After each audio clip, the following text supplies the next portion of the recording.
Okay, you guys have been blowing up my comments asking me to dig into who these white South African farmers were.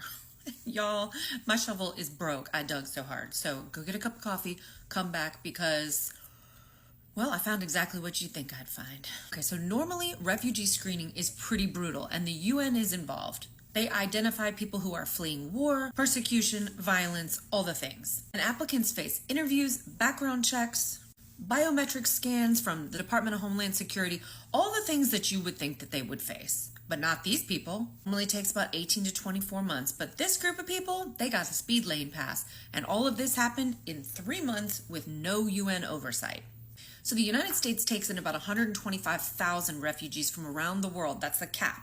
Every single year, so spots are limited. They almost always arrive on commercial flights, get things like housing stipends, job assistance, placement, stuff like that. And there are about 9 major resettlement agencies that help with this kind of work. But these 59 Afrikaners, oh no, they came on a private charter jet. By the way, if you guys are enjoying this video or you learned anything, leave me some fire emojis down in the comments. Back to the video. They were greeted with balloons, the Deputy Secretary of State, no vetting, just special treatment. But why? So Carl Kleinhaus, who is about 46 and has become sort of one of the poster people for this group of people coming over here, he claims that he was fleeing a farm in like Limpopo, right? After he was getting some messages on an app that were saying like, oh, we're coming for you. But when he arrived on May 12th, 2025 at Dulles Airport with the rest of his clan, unintended, he arrived with his son, grandson, and daughter. But guess who wasn't with him? His other daughter and his mother. So he was fleeing threats of violence. He was so afraid for his life that he had to leave behind his multi-bedroom home. And for fun, he's also not a farmer. He owns a mining company who he put his daughter in charge of. So he left his daughter and mother in a country where he was so afraid for his life that he had to leave, but he just left them behind. Is he a farmer? No, he's not.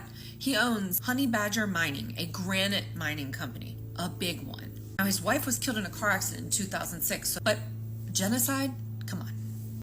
And the other 58 aren't exactly struggling farmers either. Another one is Errol Langton, 48 years old, who moved here and joined his brother in Alabama. He has a registered IT business named Dextros Solutions. All of these companies are still registered in South Africa, FYI. He's been in business since 2008, but he still owns his business. He's just a refugee here now because genocide.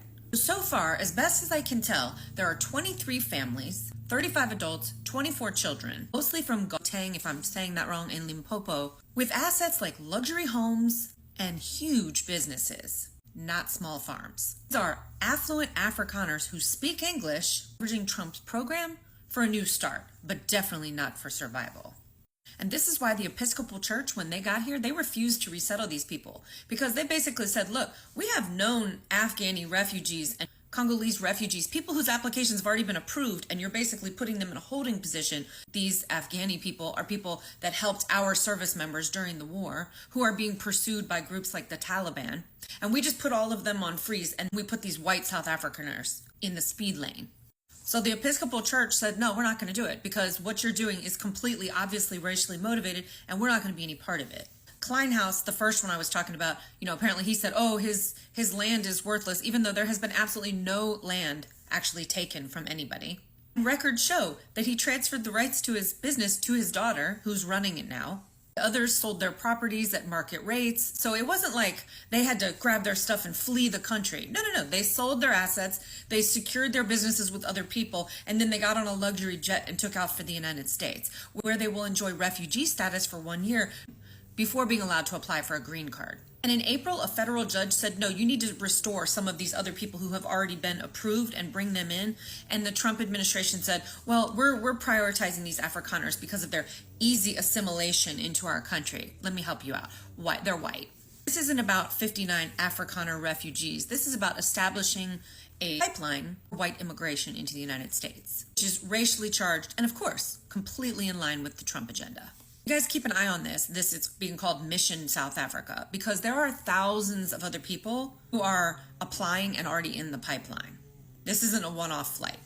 So guys, the takeaway aren't poor white South African farmers being persecuted for genocide. These are white South Afrikaners who speak English, who are very, very wealthy, who just got a speed lane into U.S. citizenship.